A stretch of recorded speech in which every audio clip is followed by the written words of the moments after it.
What's up, everybody? Welcome to the Throw Show, where we are fortunate enough to have Alex Heacock, the director of track and field or head coach at William & Mary. I don't know your full bureaucratic title, Coach. Maybe you could share that with us. Yeah. Hey, Dane. Thanks for having me. So I'm the director of track and field and cross country. But head coach works. Most importantly, I coach the throwers. Right. So you're the head coach at William & Mary, and so I've known you or seen you and interacted with you for probably, I don't know, a decade or so. But more so over the last, I'd say, 4 to 5 years, where we've really started to talk more frequently. And I think one of the cool things for me on the outside is, one, seeing the development of William & Mary's track program, but also just seeing the development of the throws, the throwers there, and seeing them sort of turn into, national caliber throwers. Whereas typically, I feel like there was always this stigma, like William & Mary is almost essentially, I would say, almost like an Ivy League type school, and it was never really known to be a powerhouse for athletics in general. And I think it's cool for me to see the development of athletics while still maintaining that academic prestige that you guys have, and then seeing you essentially running the program now and saying, like, look, we're not only going to bring in top recruits, but we're going to develop those recruits. And I will say this, that I'm personally invested in the program because you've got Keely Szynski there, and she did really well her freshman indoors. She threw 15:37 as a true freshman, and I think that she's got a ton of potential to even continue to build upon what she's done. And I think it's cool to see what you have done. So I applaud you on that, especially at a school like William & Mary, where it's a little bit harder. Yeah, well, appreciate that. And certainly being an alum of William & Mary, I've got deep roots there. And it's not just a professional pursuit for me. Wanting to have the best program possible and develop our throwers in a manner where they can be competitive at a national level in Division I. But there's a little bit extra pride that goes into it, working at your alma mater and taking kids to places that our program's never been before has certainly been a privilege, and something that I take a lot of pride in, and really just proud of the work that our student athletes have done over my time here. So I want to go through, we talked before we started your rise as a coach, where, you were 2 Division III schools in Chicago, a year or 2 at each, and then you bounced to Christopher Newport, which is in Virginia, and you're there, which is the land of legend Boyson Hayes, one of our throwers here on site. That's where he graduated from. You're at the time you were a full-time coach at Christopher Newport. And I want to know, like, when you're at that level, right? When you're at the Division III level, are you eyeing up that William & Mary job, and you're sitting there like, that's my dream job, that's where I want to go, that's where I want to be? Or is it more like, I'm going to wait, I'm going to see what happens, and if it opens up, it opens up, but if something else opens up, I'm going to try and get that as well?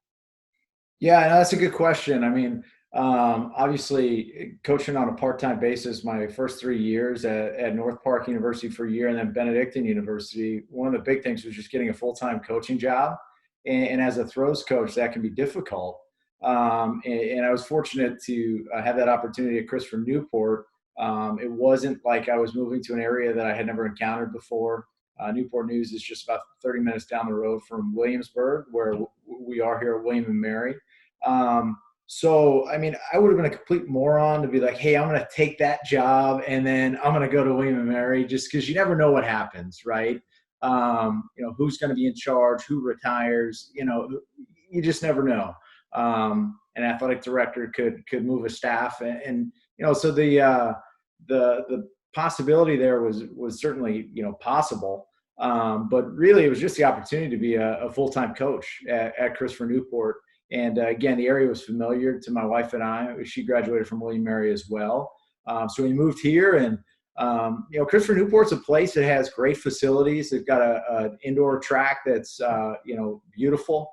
They've got a wonderful outdoor facility. So, and if you step on that campus, man, it is freaking pristine. Just unbelievable. But it's Division III, and there's a ton of Division I programs here in the state of Virginia, and that's a state school. So the recruiting is tough because recruiting against so many Division Is for in-state talent. Did a lot to invest in that program in my few years there. I really believe you got to treat every job like it's where you're going to be for the long haul. And if opportunities present themselves, that's great. And, certainly I never had my eyes singularly focused on William & Mary. It just kind of happened that way. And after 2 years there, my previous coach, Dan Simpson, retired. And I was fortunate enough that Steve Walsh is actually a Penn State guy. He just would have missed you by a couple of years. But Steve Walsh hired me. He took a chance on me, and forever grateful for that. And it was really just a great opportunity. Right. And that's where I guess that's where my next question would be, is like, what was the – I think that's your computer, not mine. What was the biggest lesson that you could take from coaching at the Division III level that you could then take to William & Mary and sit there and say, like, all right, this is what I learned at Christopher Newport. This is what I'm going to take with me. Coaching, you're starting off, you're just coaching the throws, and you're going to sit there like, all right, I'm going to start with the throws. Maybe I do get the head coaching job at some point, but what is, give me 2 things that you learned at Christopher Newport that you're still grateful for, that you're sitting here going like, those are key things that I recognized early on that I'm still, utilizing to develop at William & Mary. Yeah, I think from a coaching perspective, so for coaching, I think I'd have to trace it back to even when I started at North Park. I was a javelin thrower. I never threw any other event, even in high school. So kind of got thrown into the fire from the start. And a lot of trial and error, right? There's just a lot of experimentation and seeing what's going to stick with different athletes. But along that vein with trial and error is just the idea of development, right? At Division III, I think you get, in many cases, just kids who are a little more raw, who need a little bit more technical. Everybody needs technical development, but I think just basic technical understanding that sometimes kids that come to the Division III level can lack early on. And I'm not trying to obviously paint with a broad brush there, but I think that's part of it. And then 2, on the recruiting front, right? You got to hustle when you're at Division III. You got to look for kids who are untapped potential. You got to get an eye on kids. When I was at Christopher Newport, I kid you not, there was a 2 or 3 day period, probably my first or second year there, when I put 1,100 miles on a car. I was going to different regional meets across Virginia. I'm not kidding. It was a grind. Right. But I slept in my own bed every single night. I swear the one time I went to Culpeper, Virginia, and then I went up to, so Culpeper's kind of, rural out there north of Charlottesville. Then I went up to Fairfax, came back the next day. I just traversed the state. But you got to get creative, right? If you want to be good where you are, you need to find talent. You need to turn over every stone. And I think that really has stuck with me. I haven't been in a car for 1,100 miles for in a 2 or 3 day period since, but that type of searching for talent, I think, is something that's stuck with me. So what is it? People will message us on Throws You about, working with hammer throw or working with the javelin. And I know, all right, I don't want to sound egotistical, but I feel like I have a decent understanding of the hammer throw just from spending time with Dr. B. And I do like watching it. I watch it quite a bit. It's a great event to watch. Yeah.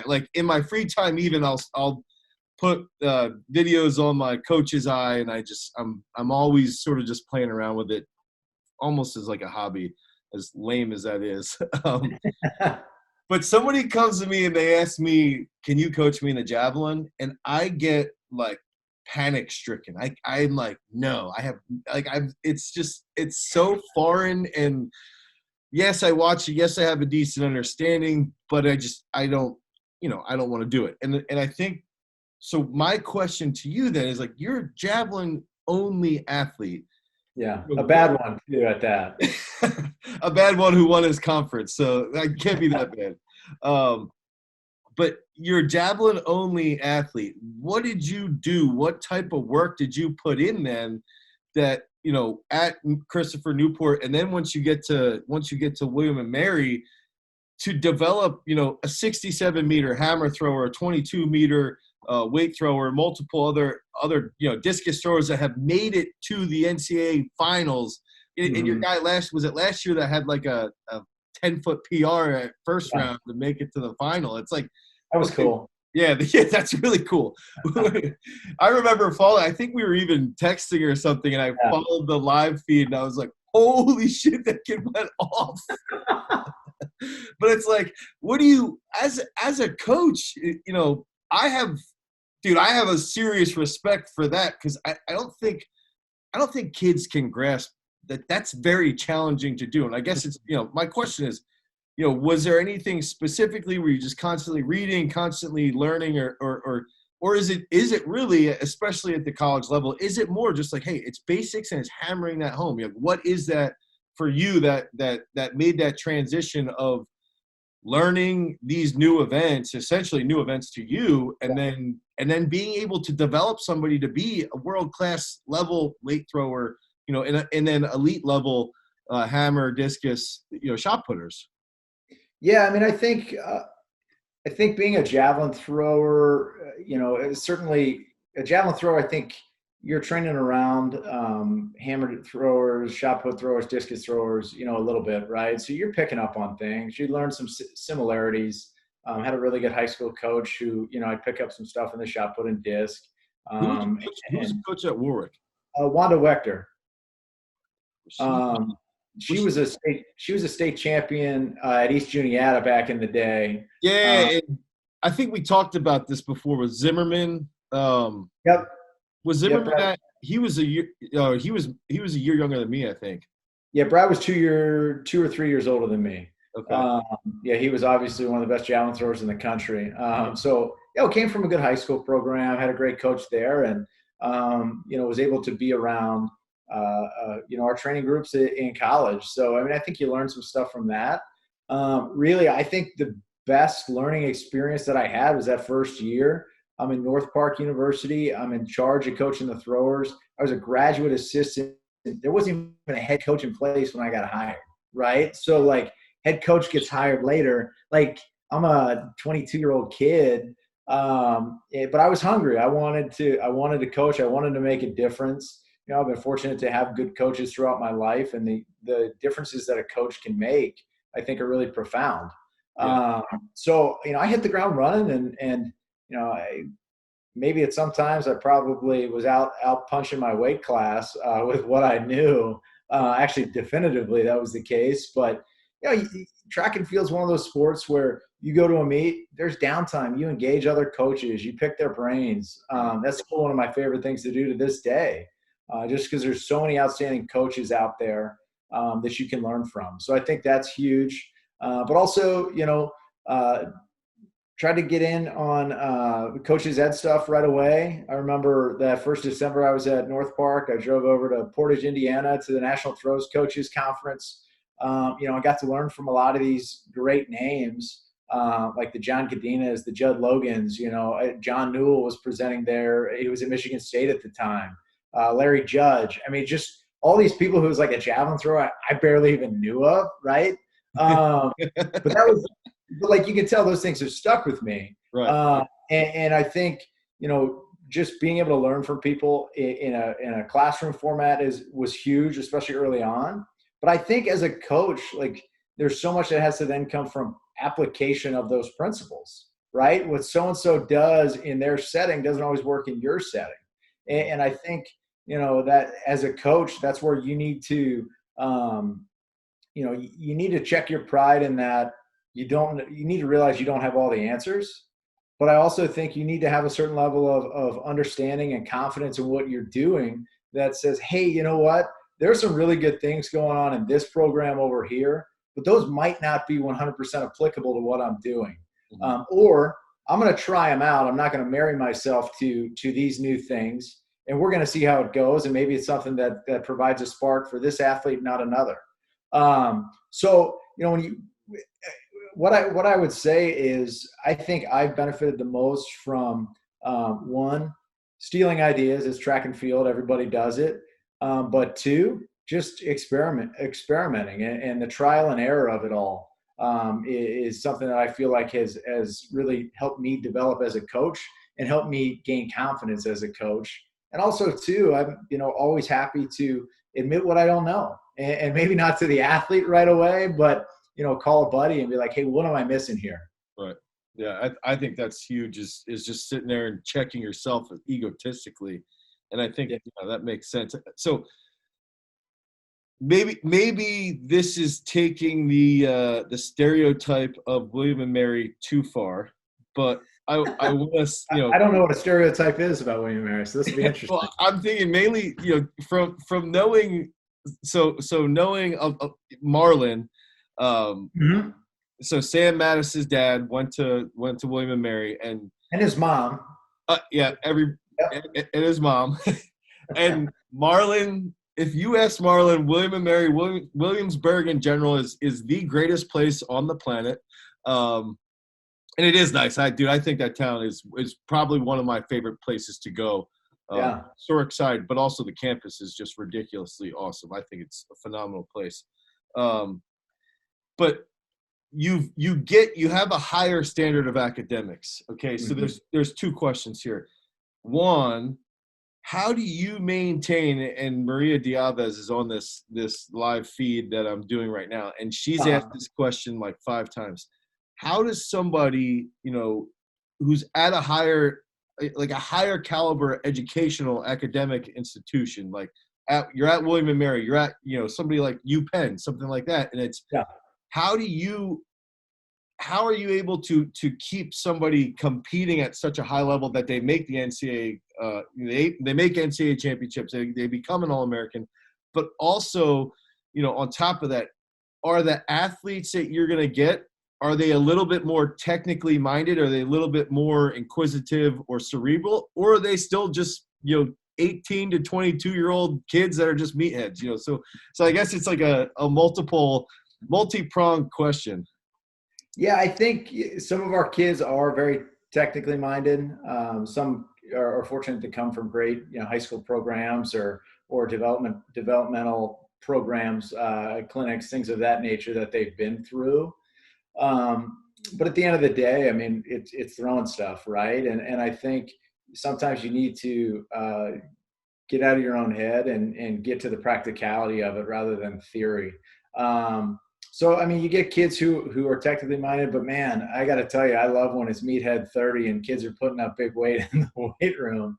I think everybody's got a meathead streak, even some of our ladies. I think you watch them get in there and they get after it, and it's awesome. Right. And that's something cool to see develop. And I think part of it kind of just comes down to trust, right? Like I might have a really good idea technically as an athlete, about what's going on, but also I need to trust, what kind of development is going to happen here, and kind of it's meeting halfway, coach to athlete, athlete and coach, of how we're going to speak the same language and how we're going to develop things over time. So I think, from a hardwiredness, I think, we get some kids who are very analytical. We get kids who, it's, hey, what are we going to do, coach? I'm putty in your hands almost, as an athlete, which is, and both are great. Both types of kids can throw far. Right. When it comes to the academic institution and the requirements there, I mean, number one, I went to school here, man. I survived. I think that's something that I try to help kids keep in perspective. I wasn't the smartest person, but I was able to do pretty well here in school. And I think, one of the things that as a program we really try to instill in our student athletes And again, that education is the paramount thing from their collegiate experience. That's what's going to be paying the bills for the rest of their life. And so I say this with that in mind. But at the end of the day, like, we know what we signed up for. You know what you sign up for when you become a collegiate athlete. You got to train hard every single day. You got to earn it. If you want to be good, it's pretty clear what you need to do, what you need to commit to develop over time. And then as a student, hey, you committed to come to William & Mary. It's one of the best schools in the country. It's not going to be easy, but hey, we just got to buck up and do the work. Yeah. Everybody else is doing it, right? Everybody else on the team's doing it. And I think, from an academic standpoint, like, sure, sometimes you got to give some kids some leeway to get some stuff done.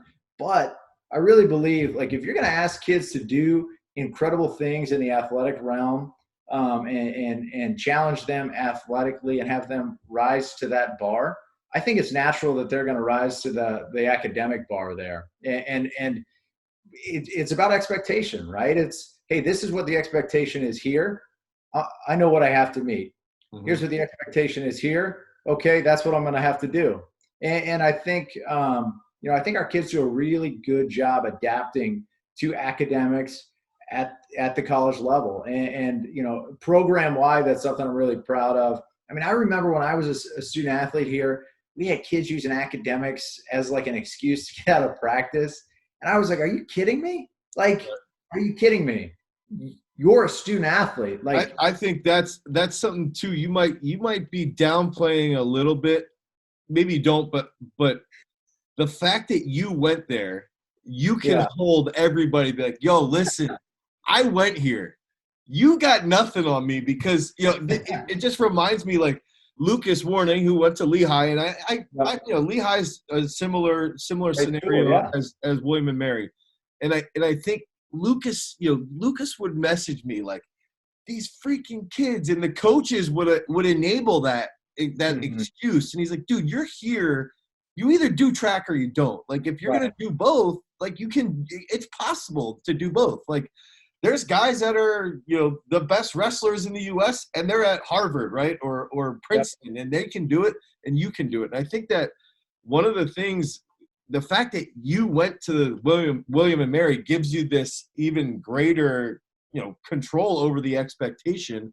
And then you're clear about it. Like, hey, this is the expectation. This is what the standard is. You can do this as long as you're not clowning around.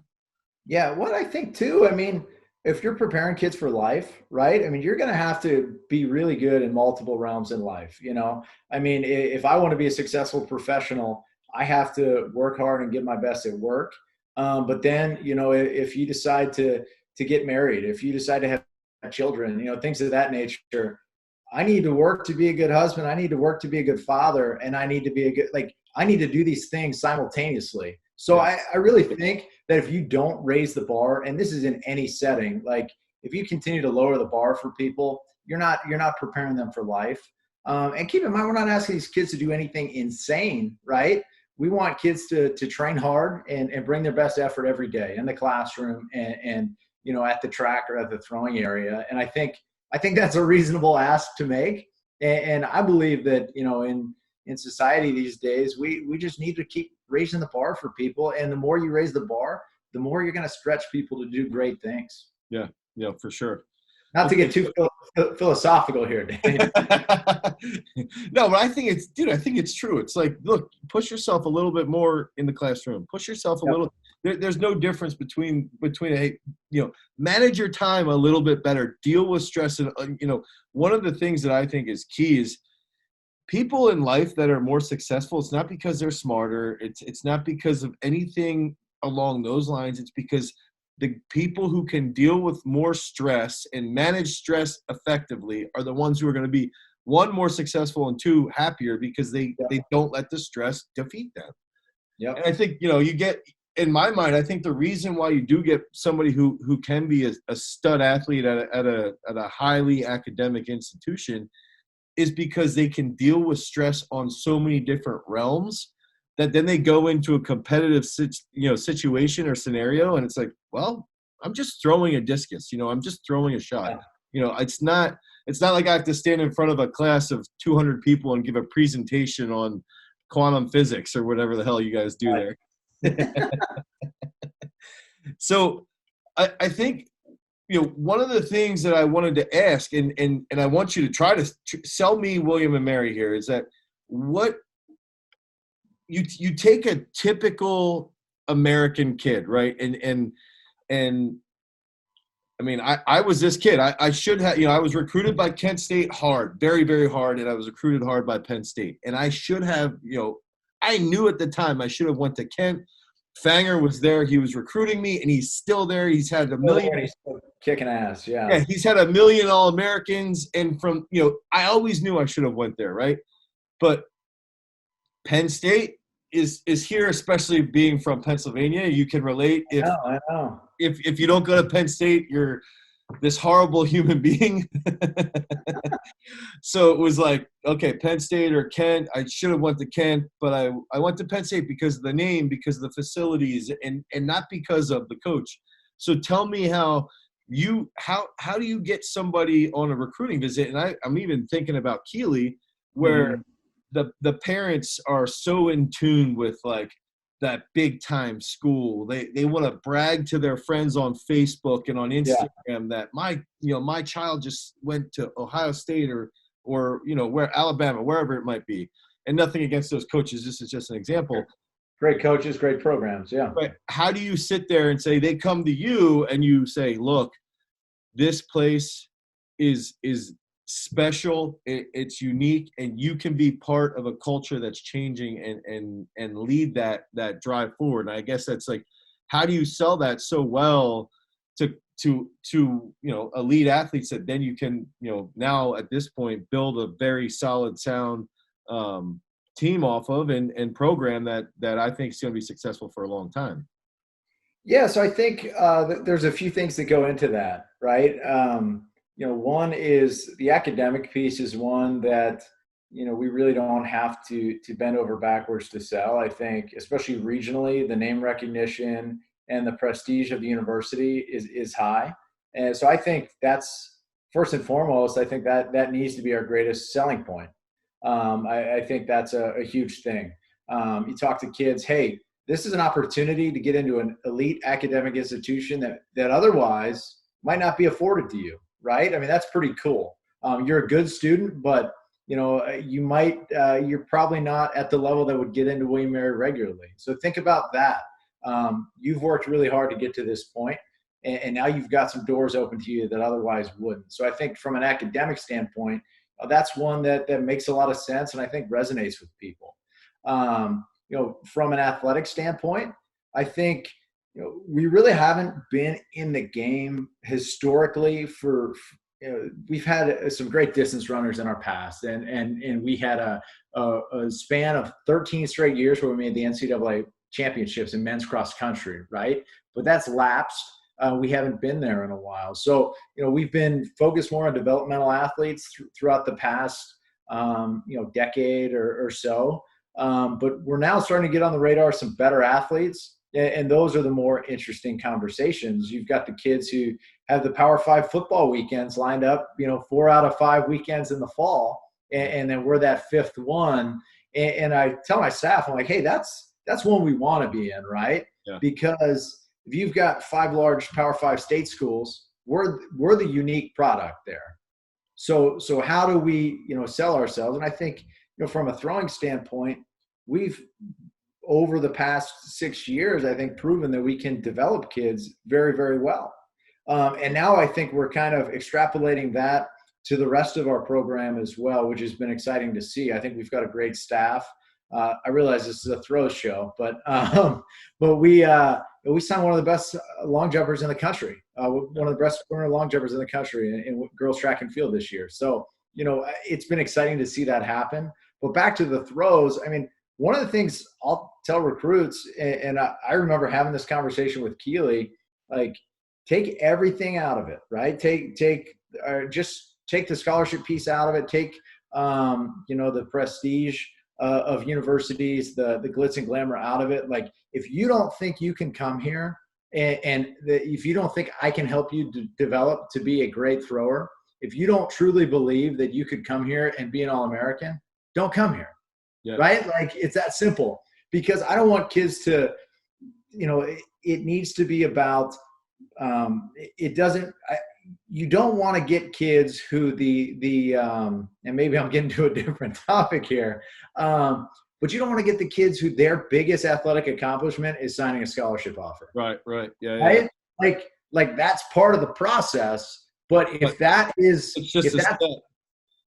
the thing, they're not going to be any good at the college level, right? So I think, in the process, it needs to be about, do you believe you can be really good here? And if you believe that, here, let me show you how we're going to make you better. Here's what we've done with other people. And in some cases, and I say this like not to belittle, but we've had some talented kids here. But in many of those cases, in the majority of those cases, those kids weren't high school All-Americans. It's not that they weren't talented, but they just didn't have the resume coming in here. Right. That we're trying to draw now. So I think it's, hey, we've done it with, kids who didn't have your credentials. Certainly we can do some great things if you come here. Mm-hmm. And so it's about kind of a building that tradition, building that culture. Hey, why don't you come here and do something special at William & Mary? There's going to be people out there who say, oh, that's not going to happen there. Let's prove them wrong, because I believe we're doing something cool here. And we're getting better year after year, and that's one of the cool things about this gig. And I think some kids want to take on that underdog role and say, you know what, I want to be a part of that group. Yeah, that's what I was just going to say, is that in an underdog situation like that is where, and dude, Keely has even said this, that she wants to go to these meets and she wants to go head to head with the Power Five, and she's like, I am so motivated to beat them, because like, to prove them wrong. And the thing is like, last week I talked with Ray Robinson from Tiffin, and he was even saying this, where he's like, hey, you take that, and you where you're at, you develop that change where it's like, we're going to prove them wrong. And then all of a sudden that prove them wrong in 3 to 4 years turns into, this is the culture. We beat these guys. And now it's a snowball effect. I think that's, from the outside, it's cool to see that essentially happening. Like it probably doesn't, it might not feel that way in your shoes. But from the outside, it's like, dude, this is getting, it's neat to see. So, yeah. Well, and it's funny, like, from a recruiting standpoint, I might communicate that, but like, once kids come here, we don't really talk about that. You know what I mean? It's just kind of the expectation of, hey, you're going to come here and we want to do great things, and we want to reach that highest, that pinnacle of the sport and make NCAA finals. But it's not like every day we're like, oh yeah, this is the, we want to beat that team or things like that. Right. So I guess, moving on, I wanted to see, going into some of the nitty-gritty stuff. What are you doing from, how many days a week are your guys throwing? How many days a week are you lifting? And what type of lifting system are you doing? What are you using, various weights, stuff like that? Yeah, so I'm a firm believer that, the throwing circle, the javelin runway, I mean, that dictates everything, right? I mean, that's primary. I think any coach would say that, but, we throw, our shot disc hammer throwers, we'll throw 5 days a week. If we're competing on a Saturday, that'll count, maybe as our 6, but we'll train 5 days a week. Typically we're lifting 3 days a week, Monday, Tuesday, Thursday. The structure of our throwing is essentially we do a lot of variable weight training. Our men in the shot put will throw everything 20, 18, 17, 16, 15, 14, sometimes 6K. In the discus, we'll throw 3, 275, 25, 2, 175, and occasionally a 16 in there. On the women's side, we'll throw 6K, 5K, 6K, 12, 5K, all the way down to 3K. In the discus, 1.5, 125, 1 down to 0.85, 0.75. So we vary things up a lot. This is where I think as a coach, there's trial and error. You could take things from a Bondarchuk type system and try to apply things. hey, this is what Bondarchuk did with so-and-so, apply it that way, or you can go trial and error, right? And I think, with our young kids, we do our best not to overload that, depending on their training age, depending on what they've done coming in here. So like for a shot putter that comes in, it's not day one, here you go, son, here's a 20-pound ball, right? You only do it at 12. We'll kind of blow your hand to bits. We throw with roadie gloves too, so that helps. Okay, right. I've never met Justin, but he makes a great product, and I'm happy to be a repeat customer for him. One of my daughters is walking in here, so I apologize if she gets in the camera. Makes it more entertaining. You can come say hi. Come here. If you can be quiet, you can sit here for a minute. This is Mary Grace. I'm being cat boy. You're being cat boy from PJ Masks. Okay, That sounds like Sanderson. Go find your sisters, okay? Let's go upstairs. Go upstairs with your sisters.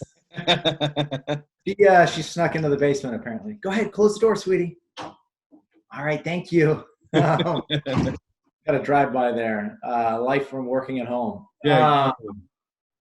But, sorry, lost some of my train of thought. But then, that experimentation, some kids are going to move on to heavier weights a little bit easier. I think, the best thing I can say is, over time, you get to know your athletes a lot better, right? I mean, year one, there's a lot of trial and error. Year two, okay, we're a lot stronger. We're much more confident in what we're trying to do technically, right?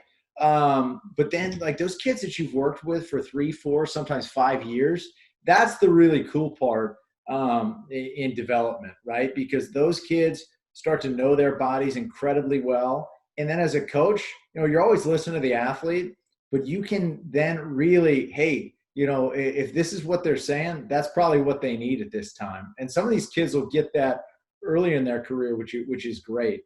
I remember Preston Richardson, who's our school record holder in the shot put outdoors now. A couple of years ago, it was,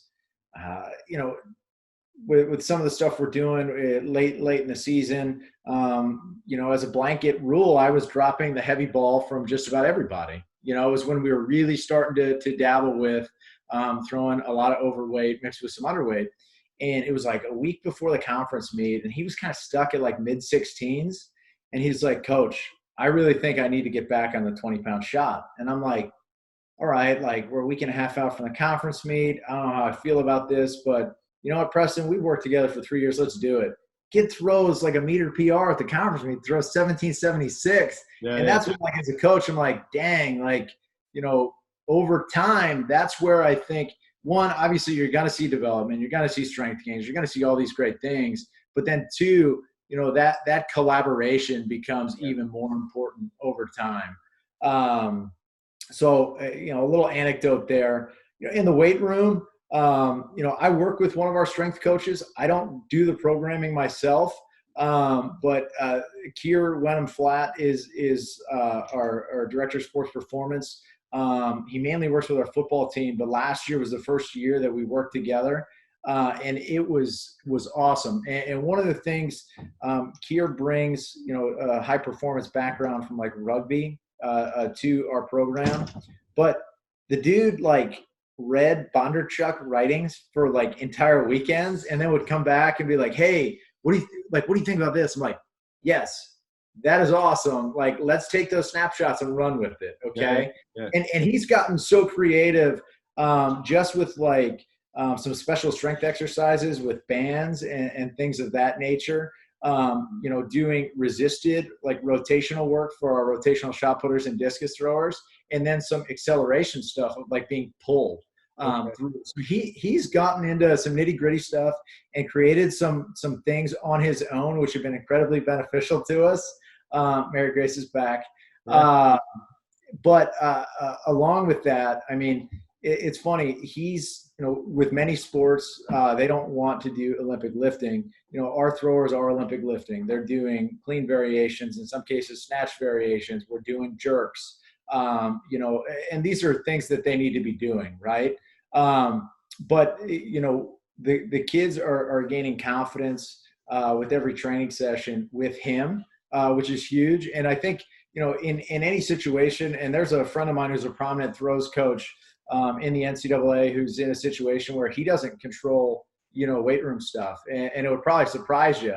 But that communication and understanding between, what we're trying to accomplish, they need to work together. And that's something with Kier that's been outstanding. And the other piece I'll say too is for the longest time, aside from my javelin throwers, we didn't do a lot of medicine ball work. We didn't do a lot of plyometric work. It was throw. Okay. And then, let's lift. Let's get those power numbers up. Let's get more explosive. And the plyometric work that we're doing we've seen great carryover to, especially with the periodization piece, has just been awesome. Just been awesome. I think that's it. It has surprised me how frequently D1 coaches don't do the lifting part, but then it's also, you're talking about a good relationship between the strength coach and you. And one of the things that's not normal is like most of the guys that I talk to who aren't in control of the strength stuff, typically will then complain about the fact that they're not in control of the strength stuff and that the guy's not listening to them, or the guy wants to do his thing and he doesn't factor in the fact that they're throwers. Yeah. So, I mean, that's huge. So, I mean, here's the deal, man. Like, if Kier leaves, if and when Kier ever leaves, or, we get in a situation where things aren't great, hopefully that's not the case. I mean, I'll make sure I certify and I'll take control over that stuff. But right now, I also think there's this piece as an athlete, right? That I've seen cases like this with high school throwers. I'll use high school kids as an example because I think it's really easy to see. But I mean, you've got kids who are, talented athletes, but their coaches don't know what they're doing, right? But I think your job as a coach, one, isn't always to like sell your product, right? It's to instill confidence. It's to motivate kids. And I think that's the other piece. It's a mental aspect that people don't value really at all. Yeah. So if kids aren't mentally engaged, if they don't believe that they're ready to throw far, if they don't believe that they're moving well, they could have the best program on sound sports science and they're not going to be any good. Right. Right. Because they don't believe in it. And I think that's the thing as a coach, you always have to look out for. And it's about it's about motivating kids. It's about making them confident, especially at the right time of year. I mean, if your confidence has a chip in it going into a championship meet, that's really scary as a coach. Right. So we got to make sure we've got things tuned up to do great things at those types of meets. Yeah, and that they're confident and they're fully bought into the training system on all levels, because then they're going to have that confidence and say, hey, I'm ready to roll, all cylinders firing full steam ahead when we're getting the conference first round, NCAA finals, whatever it might be. Okay, so I want to only because Keely's trained here, I want to know, what do you see? You take someone who, second place at high school nationals. She comes in. She wins the. Was it the EC? Or was it the IC4A or the ECAC? It's the women's version. Yeah. Yeah. So she wins the ECAC. Did she break the school record too? Yeah, she crushed it. Okay, so she breaks the school record as a true freshman. Dude, I think she's a freak talent. She's explosive. She's starting to figure out the work side, and especially I think in the weight room, she's starting to figure out how to push a little bit more. I think she can be an All-American multiple times. What do you see, Keely directly, what would you say, physically, technique-wise, are you utilizing a technical model with her? What do you see, just specifically with her that you think that, hey, she's got a huge upside because we can attack these weaknesses or whatever it might be? Yeah, so I mean, let's let the whole throws world know that I'm a moron. Okay, so she was second at New Balance Outdoors after being second New Balance Indoors. And I remember talking to her and Trevor at the meet after it was over. And it's like, what do we think? It's like, well, we know she can throw 48 feet, with the glide. I've got like this, like the devil and the angel on my shoulder. Dude, I don't think it was a bad idea to have her win.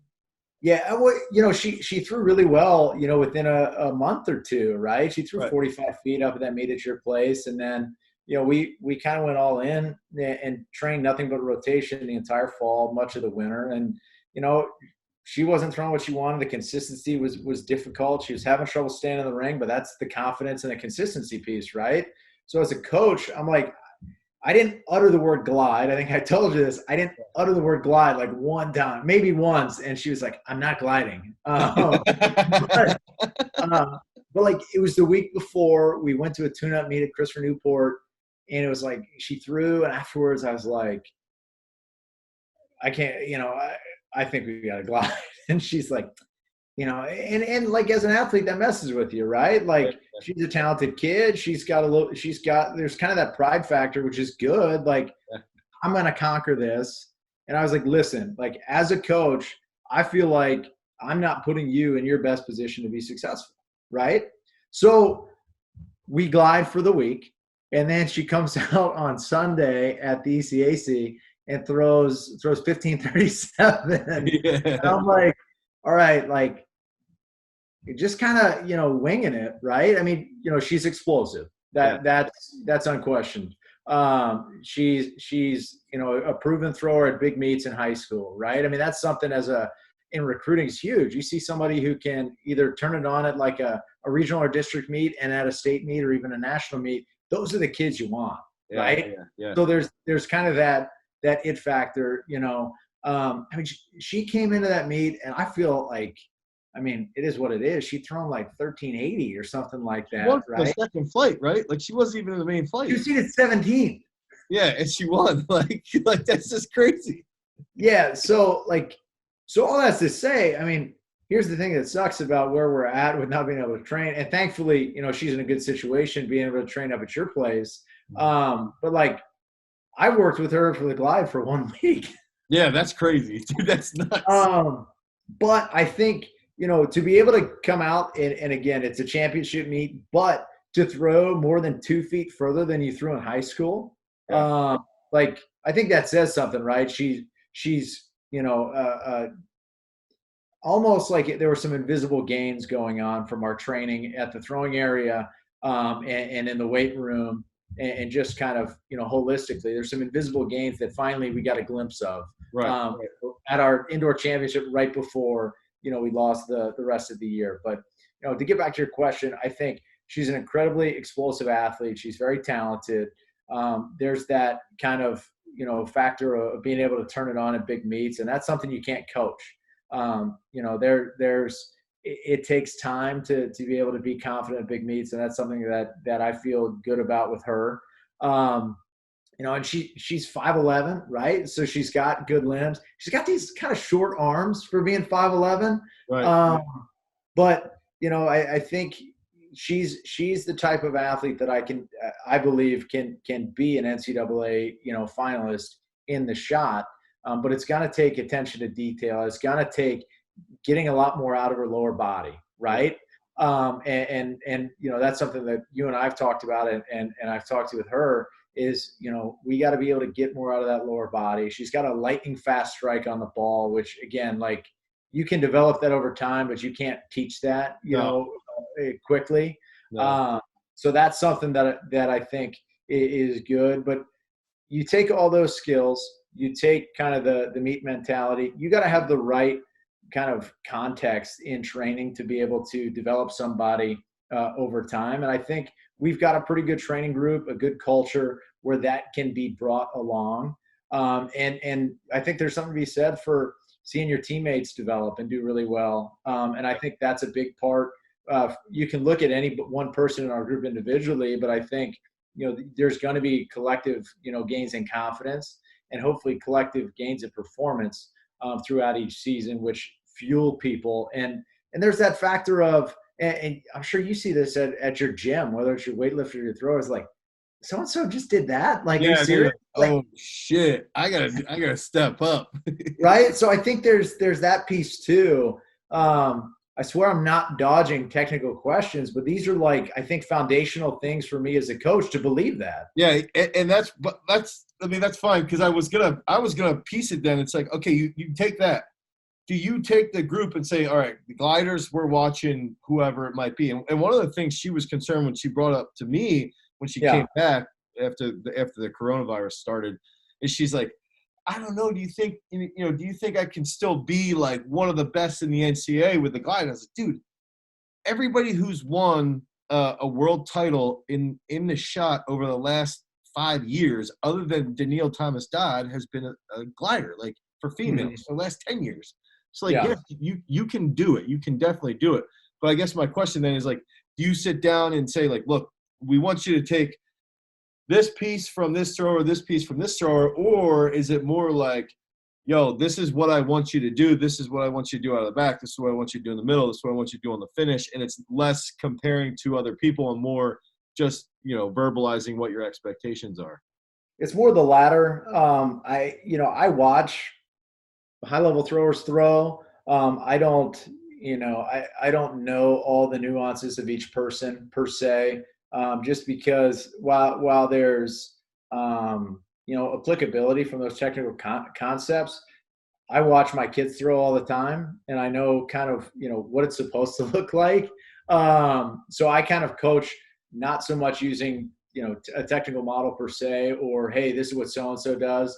I mean, there are times when I'll catch a video of Krauser or Kovacs or somebody, and I'll be like, dang, I think I'm kind of sucking at coaching this concept on the entry. This is something I need to hammer away at with these two athletes, in the next week or so. So there's some pieces that come from film study, but I don't use a lot of film for better or worse. I think that's something I need to do a little bit better job of coaching with film. But I want, especially with the young kids, I want them to be able to feel what they're doing in the throw and then hear feedback. Yeah. And then connect the dots, right? Yeah, I think if you can't connect those dots, I think it's going to be really hard to develop over time. Now, there's something to be said. I mean, I think some kids are very visual in their learning ability, and there's times, hey, coach, can you get that on video? Absolutely. I'm not like, nope, no video. I'm not that person. But it's more kind of piecing together the throw. Hey, today I really want to make sure we get that entry right. I want to make sure that we get out of the back clean, and then give ourselves a chance at the front of the ring. And then maybe there's another day where we just hammer away at some partials, really trying to work through that power position and get up and through the ball on the finish. Get out over the toe board, right? Yeah. We just said, her arms are a little short. So that's a big piece, right? We get that lower body into it, but then we really got to be able to get out over that toe board and finish. And that's been, one of the cool things talking with her and talking with you. Well, really and to be fair to what you're saying, because I'm the worst as far as like everything I'm doing is comparing to elite throwers. That's just like that's just how I work. That's me. Yeah. That's how I get my point across to people.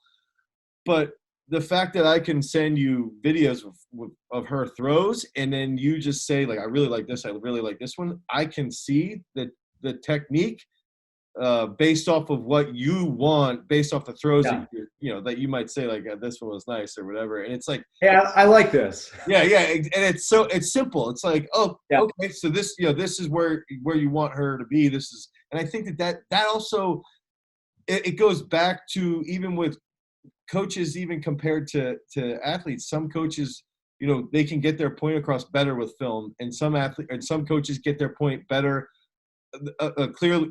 They can get their point to be made a bit clearer, which I'm struggling with right now. Just from being verbal and from simple cues without having that comparison to film. Yeah, I think as a coach, I mean, there's this idea of there being a right and a wrong. Yeah, and that's totally in the eye of the beholder. Right. And that could be from recruiting. Well, this person's who I want. Well, I don't think that's the right person for me. Like, that's every coach's prerogative.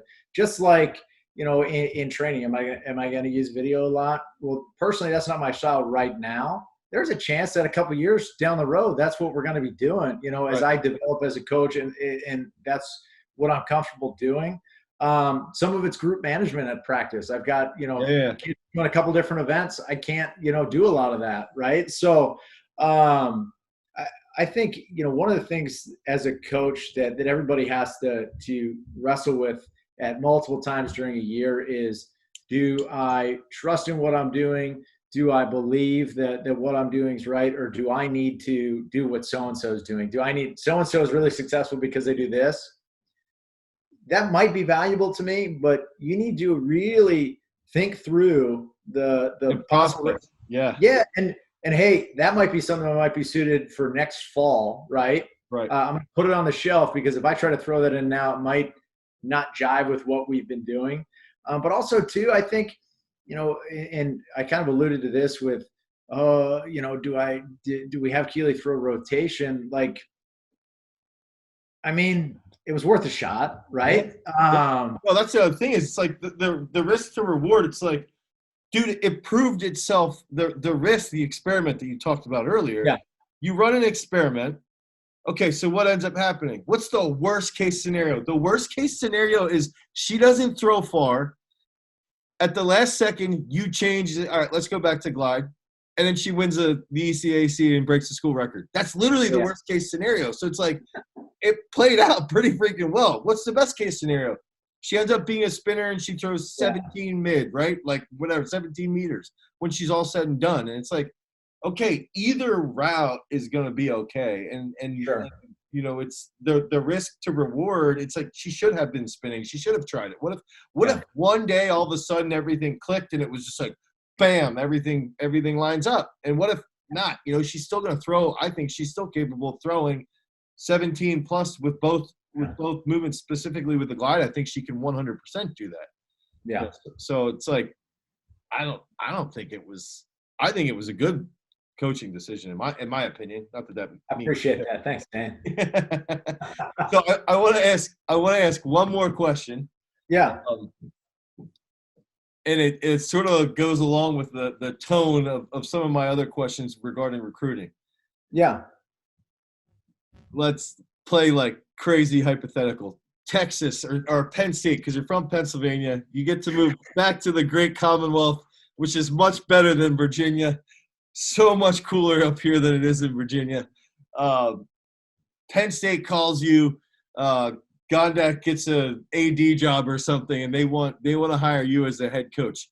Do would you ever leave William & Mary, or is it like, you know what?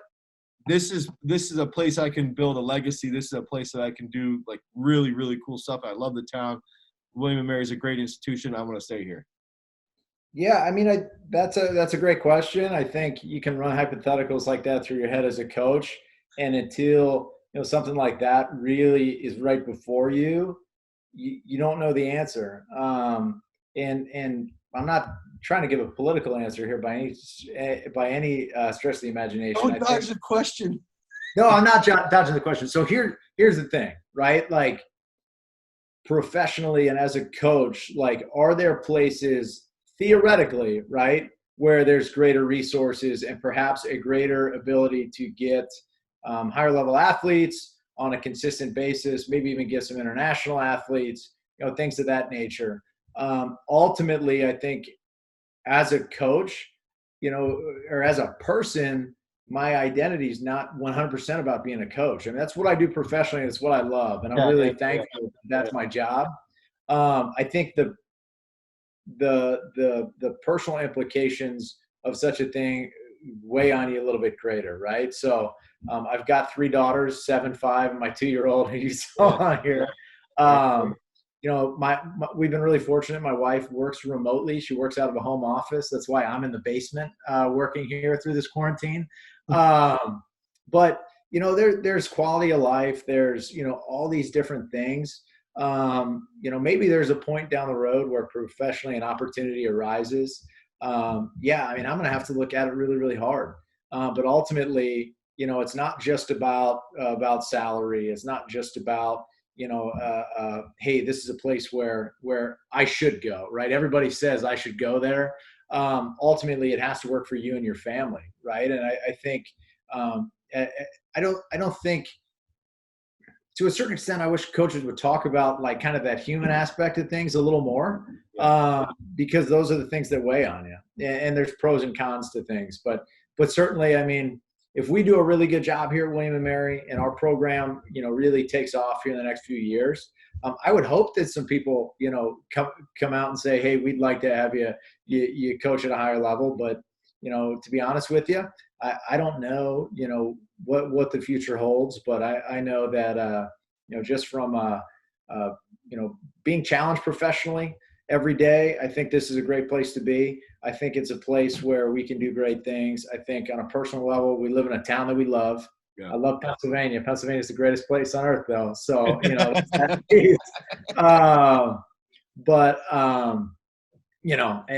just a lot of pieces. And my kids are almost, I'm going to have two in they're going to be in school soon. In elementary school next year. We've got a first grader now who'll be in second, and I'll have one in kindergarten. So there's just so much out there. Now, say it's a place 15 years from now, it's like all your kids can go here for free in college. Yeah, that might be a yes. Right, that's a whole different situation. But yeah, who knows what the future holds. But is there a deal like that at William and Mary? No, there's not. Damn it. Then you're like, yo, this is a shoe-in. Yeah, exactly. I think when you had mentioned the aspect, the human aspect of just being in, what goes into that, your decision, what you just said. I think coaches need to recognize that human aspect of coaching, one, but also of how their athletes handle cues. I think a lot of people don't factor in like, hey, if I give a negative cue, I know it's a weird correlation, but everybody sees it as just like the sport. And if you got a job offer from Alabama, would you leave? Well, there's so many other factors that go into it. And I even think that that's the same when you're building a program, when you're giving when you're building somebody's technique, you've got to factor in like, what did this kid have today at school? Did he have 5 tests? Well, then I'm not going to challenge him with technique. And I think that I don't know if you actually are aware of that when you coach, but I sense that you might even factor stuff like that in, and that's what can differentiate you from other coaches, Yeah, well, I think part of it is just making sure that, as a person, you're comfortable in your own skin. And I mean, I think I've told you every once in a while, I mean, there's things I'm pretty insecure about. Like your biceps. Yeah, exactly. Yeah. It needs some gains. But like when coaching an athlete, right? I mean, I think there's the idea that there's prototypes. This is the height. These are the arm length. These are the power numbers, things of that nature. And like, as a coach, you can buy those things, and like, you'd be dumb not to realize, yeah, there's something to be said for numbers, right? This person is 6'7", this person's 6'1", power output's the same. You're going to take the 6'7" person, but I think, you don't want to make all of your decisions informed by that. You don't want to make a limiting developmental decision. Well, so-and-so's not super tall. They're probably only going to throw this far. Right. Yeah. With my athletes, I rarely talk about distance. I think if I make the mistake early in a career and say, hey, I hope you can throw this, and then they throw that their sophomore year, their junior year, like, and this might make me seem like a super simple person, but like, if they do it, then they're going to be like, well, my coach thought that's all I was going to do here. What else is out there? Right. This just popped into my head, but like, Taylor Frenia, who threw for me, indoor school record holder in the shot, threw 60 feet. He's our outdoor school record holder in the discus. He threw 192. He threw 58.70. Like, that's a legit throw. Yeah, that's a toss. So you take somebody like that. He was tall. He had long arms, but his power numbers were not good. Mm-hmm. Like his bench press might have been 275. Okay. Yeah, you're going, oh, well, you only bench 300 pounds or 275. You can't throw 58. That's so listen to this. His squat was like 385 for a single. What? Right? He so 58 meters? He threw 58.70. Like, and he still threw 60 feet. Like, I would argue with those numbers that's a pretty good throw. That's a really good throw. So, I mean, like, are you going to take what everybody says as being like, are you going to coach from the prototype, or are you going to take what you have and maximize it? Right. Right. Exactly. And that can be said with developing athletes, but that can be said with what you're doing, you know, developing your program, developing, you know, whatever it is. I think, you know, I've learned just in my coaching career to, you know, in some cases take less and maximize it. Right. Yeah. And the exciting thing, you know, I know we're wrapping up, but the exciting thing's been, we've been able to get some kids who've flown under the radar on the men's side, who are phenomenal athletes, and they want to be really good. And because of that, we're in a great position to move this thing forward. So, you know, maybe I'm a bit of a contrarian when it comes to looking at things, but yeah, but I think that's also your environment. Like you can't get in most cases. Yes, you know, I think Keely and your long jumper, clearly they're like two of the best girls in the U.S. But in most cases, you are not gonna get the absolute prototype athlete. And I think, you know, and what that requires is a little bit of ingenuity. And we talked about this in last week's podcast with Ray. Was like, dude, he's got Jabari. The kid's 5'7", throwing 19 meters. Nobody, you're telling me somebody from a Power 5 could have given him some money and got him into school, but they looked at him and said, he's 5'7". No, I don't want him.